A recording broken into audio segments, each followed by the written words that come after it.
glad to invite you into my kitchen to make a Mediterranean olive and walnut dip. Y'all, this is so easy and so delicious, and there's so many different ways to use it. So let's get started. First of all, I've got my food processor out. You're gonna need that for this recipe. I've got about 2 cups of Kalamata olives here that are pitted.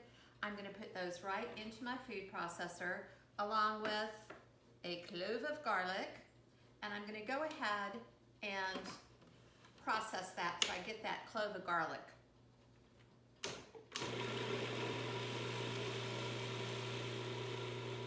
Okay, I see it, it's chopped. So this is kind of like a tapenade. If you like tapenade, this is very similar, but it's more of a Mediterranean version. Next up, I'm gonna put in about a half a cup of walnuts. And these walnuts were toasted in a 400-degree oven for about 5 minutes. It was a preheated oven. So here we go. There go my walnuts. And I've left a little bit out because at the end I'm gonna put them in because I want some chunkier pieces.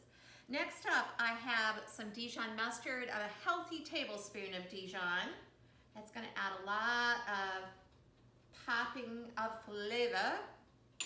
I have got some parsley, a little bit of bright flavor, and plus it's gonna make it look prettier, right? With a little bit of green in there. I have about a half teaspoon of smoked paprika. My original recipe that I learned in France had cayenne pepper in it, but I think that might be a little too hot and take away from the flavor. So I've got about a half teaspoon of smoked paprika in here. And my oil that I'm using today is 2. I'm using some roasted walnut oil to layer on the flavor of walnuts. So I've got a couple tablespoons of that. And then I also have a couple tablespoons of extra virgin olive oil. If y'all don't have the toasted walnut oil, don't worry about it. Just use all olive oil. So only a 1/4 cup going in there. No salt and pepper is needed in this because it's got so much flavor. And those olives are salty too. So there we go.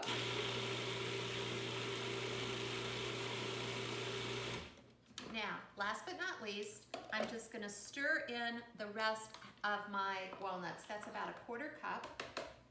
And now, you can see, I'll push this forward. You can see I'm all ready to serve up my dip. And I've got some roasted red pepper that I just chopped finely. You can use fresh red pepper or bell pepper if you'd like to, but I've got it right here. Oops, need this. And I'm just gonna stir in my walnuts. And I'll take this off and just put it right into my bowl here. And I've got crudité, which is my favorite way to serve it up. You could use crackers, but this way you're getting that pop of flavor from all those fresh veggies. And I'll put this aside, and then I'm just gonna sprinkle on some of the red pepper. Oh my gosh, doesn't that look good, y'all? I can't wait to dig in. So that's how fast and easy that roasted walnut and olive tapenade or dip, Mediterranean style is. I hope you enjoy it. It's a great sandwich spread. It's a great addition to a couple slices of avocado and some chopped Napa cabbage in a pita pocket. If you put just a little bit more olive oil in it, great for a salad dressing too. There we go. I'm gonna dig in.